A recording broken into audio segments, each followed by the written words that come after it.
Hello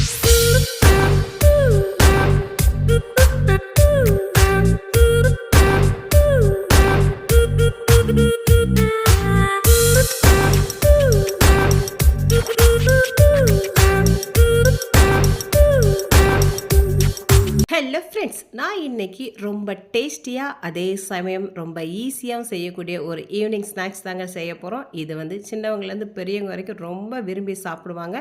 2 சாப்பிட்டாலே போதும், நல்ல வயிறு ஃபுல்லாயிரும். இந்த ஸ்நாக்ஸ் பண்ணுறதுக்கு ஃபஸ்ட்டு ஒரு 5 மீடியம் சைஸ் உருளைக்கிழங்கை வேக வச்சு தோலை உரித்து வச்சுருக்கேன்.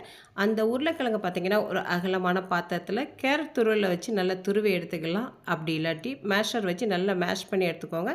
சின்ன சின்ன கட்டிகள் இல்லாத அளவுக்கு நல்லா இந்த மாதிரி பூவாக மேஷ் பண்ணி எடுத்து வச்சுக்கோங்க.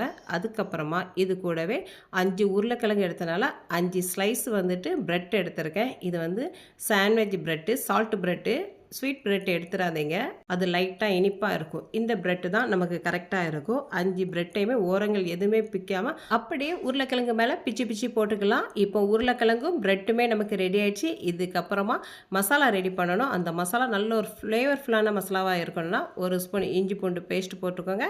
அது கூட காரத்துக்கு ஏற்ற மாதிரி 1 ஸ்பூன் வத்தல் பொடி, 1/4 ஸ்பூன் கரம் மசாலா, எல்லாத்துக்கும் தேவையான அளவுக்கு உப்பு, அதுக்கப்புறமா 2 ஸ்பூன் அளவுக்கு கார்ன்ஃப்ளவர் போட்டு நல்லா பிசைஞ்சு எடுத்துக்கோங்க. சப்பாத்தி மாவு பிசைகிற மாதிரி கொஞ்சம் கூட தண்ணி தெளிக்காமல் பிசையணும். நல்லா எல்லா பக்கமும் மாவு, மசாலா, ப்ரெட் எல்லாமே மிக்ஸ் ஆகிற மாதிரி பிசைஞ்சிங்கன்னா இதை மாதிரி நமக்கு ஒரு பெரிய சைஸ் பால்ஸ் கிடைக்கும்.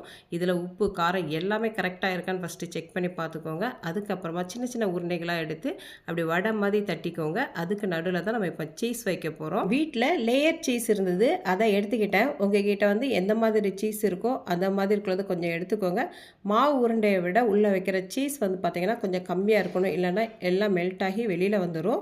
அதனால் ஒரு 1/2 ஸ்பூன் அளவுக்கு உள்ளே வைக்கிற மாதிரி பார்த்துக்கோங்க. நான் இந்த சீஸ் வந்துட்டு ஃபுல்லாகவே வைக்கலாம்னு நினச்சி ஃபஸ்ட்டு பிளான் பண்ணேன்.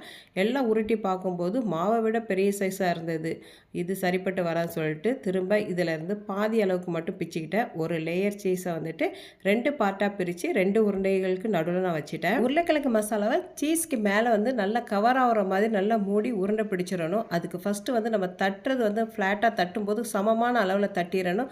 ஒரு சைடு தடிமனாகவும் ஒரு சைடு மெல்லிசாகவும் இருக்கக்கூடாது. ஓரளவுக்கு நல்லா கரெக்டாக இருக்குமா தட்டிட்டிங்கன்னா தான் உள்ள சீஸ் வச்சதுக்கப்புறமா நம்ம பிடிக்கிற அந்த பால்ஸ் வந்து சமமாக இருக்கும். இல்லாட்டி ஒரு சைடு வந்து மெல்லிசாக இருக்க மாவுக்கு நடுவில் இருந்து சீஸ் வந்து சீக்கிரமாக மெல்ட் ஆகி வெளியில் வர்றதுக்கு அதிகப்படியான வாய்ப்புகள் உள்ளது.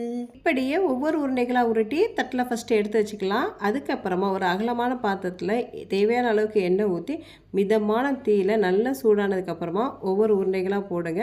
நீங்கள் வந்து உள்ள சீஸ் வச்சு போடுறதுனால ஃபஸ்ட்டு ஒரு பால்ஸ் மட்டும் போட்டு பாருங்கள். அது கரெக்டாக செட் ஆகி வந்துடுச்சுன்னா அடுத்தடுத்து போடுங்க.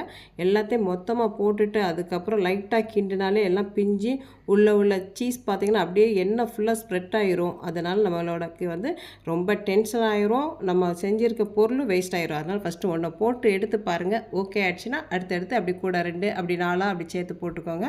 ஒரு சைடு நல்லா வெந்ததுக்கு அப்புறமா அடுத்த சைடு திருப்பி விட்டு எடுத்துடலாம். இது வந்து கிட்ஸுக்கு நான் பண்ணது. அடுத்து நம்ம பண்ண போகிறது பெரியவங்களுக்கு. அதுக்கு வந்துட்டு 2 கப்பு கடலை மாவு, 1/4 கப்பு வந்து அரிசி மாவு, கொஞ்சமாக பூண்டை வந்து தோலோடு நச்சு போட்டிருக்கேன். அதுக்கப்புறம் வத்தல் பொடி, பெருங்காய பொடி, தேவையான அளவுக்கு உப்பு, கொஞ்சமாக மஞ்சத்தூள் போட்டு கொஞ்சம் தண்ணி ஊற்றி நல்லா விஸ்க் வச்சு அடிச்சிட்டிங்கன்னா சூப்பரான பஜ்ஜி மாவு நமக்கு ரெடி ஆயிரும். அதுலேயும் இந்த உருண்டைகளை வந்து அப்படியே டிப் பண்ணி எண்ணெயில் போட்டு ஃப்ரை பண்ணி எடுத்துட்டிங்கன்னா நமக்கு இப்போது பொட்டேட்டோ சீஸ் பால்ஸ் போண்டாவும் ரெடி ஆயிடுச்சு. இது வந்து பெரியவங்க வந்துட்டு தேங்காய் சட்னி கூட வச்சு சாப்பிட்டீங்கன்னா சூப்பர் டேஸ்ட்டாக இருக்கும். 2 போண்டா, ஒரு டீ குடிச்சிட்டாலே போதுங்க. ஒரு நேரம் சாப்பாடே நமக்கு தேவையில்லை, இதுவே வயிறு ஃபுல்லாயிரும். பொருள் என்னமோ ஒன்று தான், ஆனால் நம்ம இன்றைக்கி செஞ்சுருக்க ஸ்நாக்ஸ் வந்து 2 கிட்ஸுக்கும் பெரியவங்களுக்கும் நம்ம டிஃப்ரெண்ட்டாக செஞ்சாச்சு. இந்த மாதிரி ஸ்நாக்ஸ்லாம் நமக்கு மண்டையில் தோணும் போதே வீட்டில் செஞ்சு சாப்பிட்றணும். இதுக்கு போயிட்டு நம்ம கடையிலலாம் கேட்டோன்னா கண்டிப்பாக இது கடையில் மெனுலே இருக்காதுங்க. ஆனால் டேஸ்ட்டு வந்து சூப்பர் டேஸ்ட்டாகவும் பாருங்கள், உள்ளேருந்து சீஸ் எப்படி மெல்ட் ஆகி வருதுன்னு க்ரீமியாக ஒரு டிஃப்ரெண்ட்டாக செஞ்சு சாப்பிட்றதுக்கு நம்ம வீட்டில் செஞ்சு சாப்பிட்டா மட்டும்தான் முடியும். அதுக்கு மறக்காமல் நம்ம வீடியோ சேவ் பண்ணி வச்சுட்டு அப்பப்போ செஞ்சு சாப்பிட்டு பாருங்கள்.